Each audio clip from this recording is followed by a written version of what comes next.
Laut adalah hal yang tak bisa dilepaskan dari kehidupan warga Pulau Buton. Bagi sebagian orang, laut diibaratkan sebagai urat nadi perekonomian. Dan salah satu berkah laut yang menopang kehidupan warga Buton adalah kerang mutiara. Komoditas ini dibudidayakan di pesisir kota Baubau.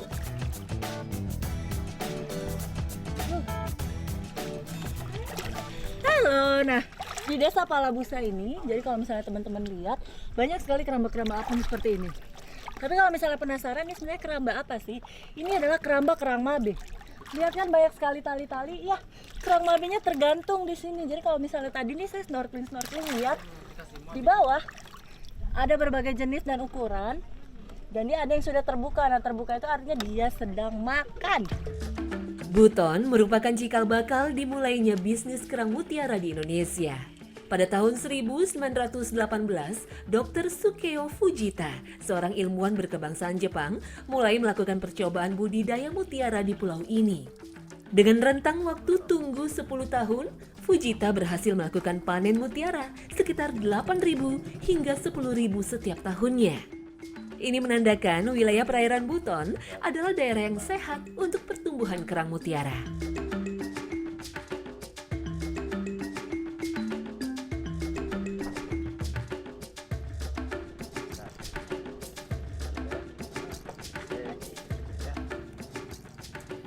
Nah, jadi kerang mabe yang siap untuk disuntikan itu biasanya prosesnya seperti ini. Dia diangin-anginkan dengan maksud dan tujuan supaya cangkangnya terbuka.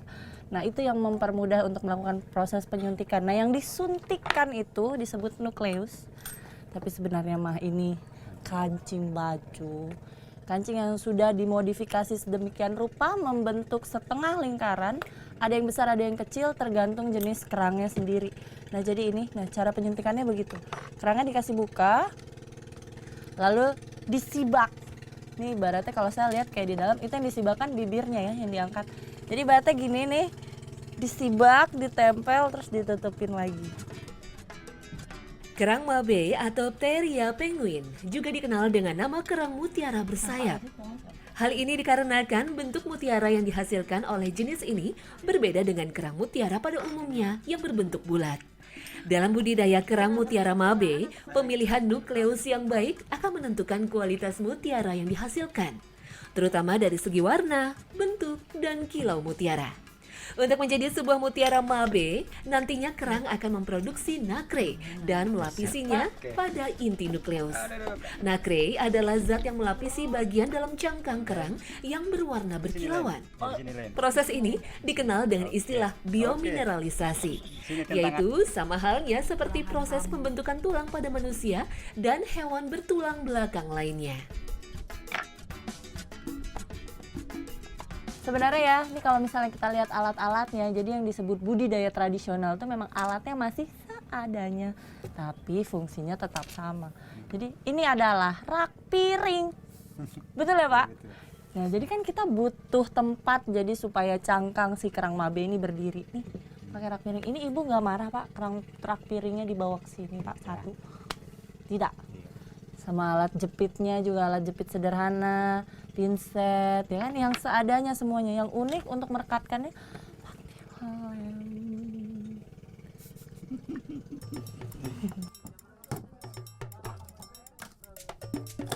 Budidaya kerang mabe di daerah Palabusa, Pulau Buton merupakan usaha tradisional milik masyarakat, sehingga alat-alat yang digunakan pun sangat sederhana.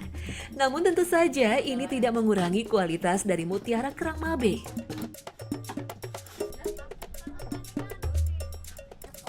Setelah proses peletakan inti nukleus selesai, selanjutnya kerang akan digantung kembali di dalam laut selama 4 bulan.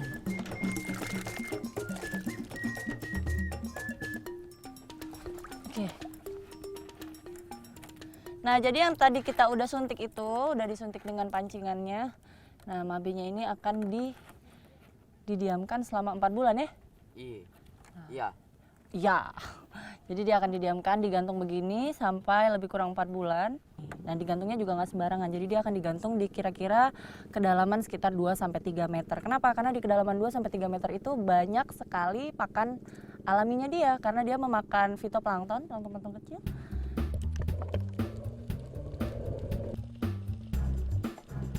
Perairan Teluk Palabusa sangat cocok untuk budidaya mutiara karena memiliki arus yang cukup kuat, yaitu sekitar 5-10 km per jam dan juga plankton yang melimpah sebagai pasokan makanan kerang mutiara. Berbeda dengan mutiara lazimnya berbentuk bundar, mutiara kerang mabe berbentuk setengah bundar atau yang dikenal juga dengan mutiara blister. Tapi keindahan warna dan kilaunya tidak kalah dengan mutiara bundar yang selama ini menjadi primadona perhiasan.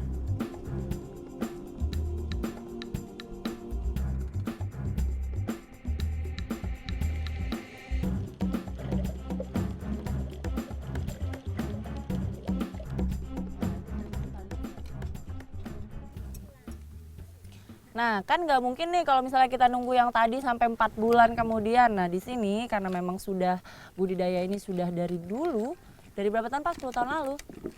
Apa itu? Ini, budidaya kerang mabe ini? 5 tahunan ada. Oke, baik, 5 tahun yang lalu. Nah, jadi nih kalau misalnya setelah mutiaranya diambil, cakep ya bentuknya ya. Nah, dagingnya ini juga dimanfaatkan buat masyarakat di Palabusa ini dibikin sambal kerang mabe. Jadi sebenarnya ya ini ada dua sudut pandang, tapi kalau menurut saya untuk menjaga supaya perputaran ekonomi di satu daerah itu tetap berjalan dengan lancar, tidak apa-apa sebenarnya diadakan budidaya. Karena itu tadi kalau misalnya kita mengharapkan kerang mutiara yang alami, mutiara mabe yang alami, itu prosesnya bisa 1 tahun dan tidak setiap kerang itu ada hasilnya. Nah, jadi seperti ini dengan harga jual yang sebenarnya masih jauh di bawah dengan harga mutiara yang bulat yang biasa mutiara air asin. Nah, ini termasuk satu kegiatan budidaya tradisional yang cukup bagus dari dulu